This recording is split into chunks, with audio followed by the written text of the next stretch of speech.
ರಾಜ್ಯ ಹಣಕಾಸು ಇಲಾಖೆಯ ಮುಂದಿರುವ ಹೊರಗುತ್ತಿಗೆ ನೌಕರರ ನೇರ ಪಾವತಿ ಕಡತಕ್ಕೆ ಮುಖ್ಯಮಂತ್ರಿ ಸಿದ್ದರಾಮಯ್ಯ ಸಹಿ ಹಾಕದಿದ್ದರೆ ಜನವರಿ 30ರಂದು ಬೆಂಗಳೂರಿನ ಫ್ರೀಡಂ ಪಾರ್ಕ್ನಲ್ಲಿ ಪ್ರತಿಭಟನಾ ಧರಣಿ ನಡೆಸಲಾಗುವುದು ಎಂದು ಮಂಡ್ಯ ಜಿಲ್ಲಾ ಹೊರಗುತ್ತಿಗೆ ವಾಹನ ಚಾಲಕರ ಸಂಘದ ಅಧ್ಯಕ್ಷ ದಿನೇಶ್ ತಿಳಿಸಿದರು.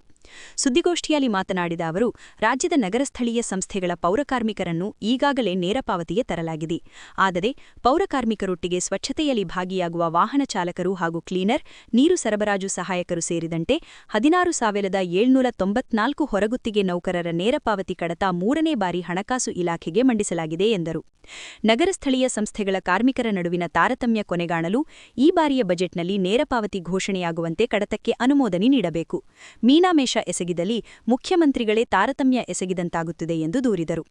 ಪ್ರಸ್ತುತ ಬಜೆಟ್ನಲ್ಲಿ ಹೊರಗುತ್ತಿಗೆ ನೌಕರರಿಗೆ ನೇರ ಪಾವತಿ ಘೋಷಣೆ ಮಾಡದಿದ್ದರೆ ಮುಂದಿನ ನಗರ ಸ್ಥಳೀಯ ಸಂಸ್ಥೆಗಳ ಚುನಾವಣೆಯಲ್ಲಿ ಕಾಂಗ್ರೆಸ್ ಪಕ್ಷಕ್ಕೆ ಬೆಂಬಲ ನೀಡುವ ಕುರಿತು ಅಗತ್ಯ ಪರಾಮರ್ಶೆ ನಡೆಸಲಾಗುವುದು.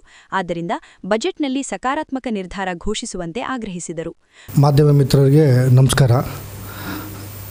ಈ ಪ್ರೆಸ್ ಮೀಟ್ ಕರೆದಿರೋ ಉದ್ದೇಶ 30ನೇ ತಾರೀಕು ಫ್ರೀಡಂ ಪಾರ್ಕಲ್ಲಿ ಒಂದು ದಿವಸದ ಮಟ್ಟಿಗೆ ನಾವು ಸ್ಟ್ರೈಕ್ ಹಮ್ಮಿಕೊಂಡಿದ್ದೀವಿ. ಉದ್ದೇಶ ಏನು ಅಂದರೆ, ನೇರ ಪಾವತಿಗೆ ಕಡತಕ್ಕೆ CM ಅವರ ಸೈನ್ ಬೇಕು. ಆ ಉದ್ದೇಶದಿಂದ ನಮಗೆ ಎಲ್ಲ ರಾಜ್ಯಾದ್ಯಂತ ಎಲ್ಲ ವಾಹನ ಚಾಲಕರು, ಹೊರಗುತ್ತಿಗೆ ವಾಹನ ಚಾಲಕರು, ನಗರಸಭೆಯವರು ಪ್ರತಿಯೊಬ್ಬರು ನಾವು ಸ್ಟ್ರೈಕ್ ಹಮ್ಮಿಕೊಂಡಿದ್ದೀವಿ. ಇದೇ ಉದ್ದೇಶಕ್ಕೆ ನಮಗೆ ಪೌರಕಾರ್ಮಿಕರ ಮಾದರಿಯಲ್ಲಿ ನಮಗೆ ನೇರ ಪಾವತಿ ಆಗಬೇಕು ಅಂದ್ಕೊಂಡು ನಾವು ಒಂದು ಬೇಡಿಕೆ ಇಟ್ಟಿದ್ದೀವಿ ಅವ್ರ ಮುಂದೆ. ಆಮೇಲೆ ಎಲ್ಲ ಮುನ್ಸಿಪಾಲ್ಟಿಗಳಲ್ಲೂ ಸುಧಾ ನಮಗೆ ವೃಂದದಲ್ಲಿ ಏನು ಒಬ್ಬರಿಗೆ ಪೌರಕಾರ್ಮಿಕರ ಮಾದರಿಯಲ್ಲಿ 100 ಜನಕ್ಕೆ ಒಬ್ಬರಿಗೆ ಏನು ಬಿಡಿದು ಮಾಡ್ತೇವೆ, ನಮ್ಮ ಹೊರಗುತ್ತಿಗೆ ವಾಹನ ಚಾಲಕರಲ್ಲಿ ಅದಿಲ್ಲ. ಅದು ಮಾಡೋಕ್ಕೋಸ್ಕರನೂ ಸುಧಾ ನಾವು ಈ ಬೇಡಿಕೆ ಇಡೋಕ್ಕೆ ಪ್ರೆಸ್ ಮೀಟ್ ಕರೆದಿದ್ದೀವಿ. ಈ ಹೋರಾಟಕ್ಕೆ ನಾವು ಇನ್ನೂ ಬರೀ ಟೆಂಡರ್ ಬೇಸಿಕಲ್ಲೇ ಇದ್ದೀವಿ. ಯಾವುದೇ ಥರ ವಾಹನ ಚಾಲಕರಿಗೂ ಸುಧಾ ಮಾಡಿಲ್ಲ, ಪರ್ಮನೆಂಟ್ ಅವ್ರು ಬಿಟ್ಟು.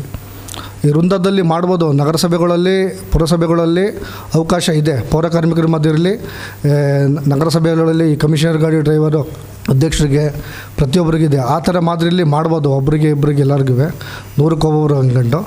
ನಮಗೆ ಸಾಕಷ್ಟು ಸಂಖ್ಯೆಯಲ್ಲಿ ಇದ್ದೀವಿ ನಾವು ಮಂಡ್ಯ ಜಿಲ್ಲೆಯಲ್ಲಿ. ಒಂದು ಹೆಚ್ಚು ಕಮ್ಮಿ ಒಂದು 200 ಜನ ಇದ್ದೀವಿ ಪುರಸಭೆಗಳಲ್ಲಿ ಸೇರ್ಕೊಂಡು. ಇಡೀ ರಾಜ್ಯಾದ್ಯಂತ ನಾವು 16,000 ಚಿಲ್ಲರೆ ಇದ್ದೀವಿ. 16,600 ಚಿಲ್ಲರೆ ಎಲ್ಲ ವಾಹನ ಚಾಲಕರು ಎಲ್ಲ ಒಂದು ದಿವಸ ಹಮ್ಮಿಕೊಂಡು 30ನೇ ತಾರೀಕಿಗೆ ನಾವು ಸ್ಟ್ರೈಕ್ ಮಾಡೋಣ ಅಂದ್ಕೊಂಡಿದ್ವಿ. ಗೋಷ್ಠಿಯಲ್ಲಿ ಪೌರಕಾರ್ಮಿಕರ ಸಂಘದ ಜಿಲ್ಲಾಧ್ಯಕ್ಷ ನಾಗರಾಜು, ರಾಜು ಗೌಡ, ಚಿನ್ನರಾಜು, ಪುನೀತ್, ವೆಂಕಟಲಕ್ಷ್ಮಿ ಇದ್ದರು.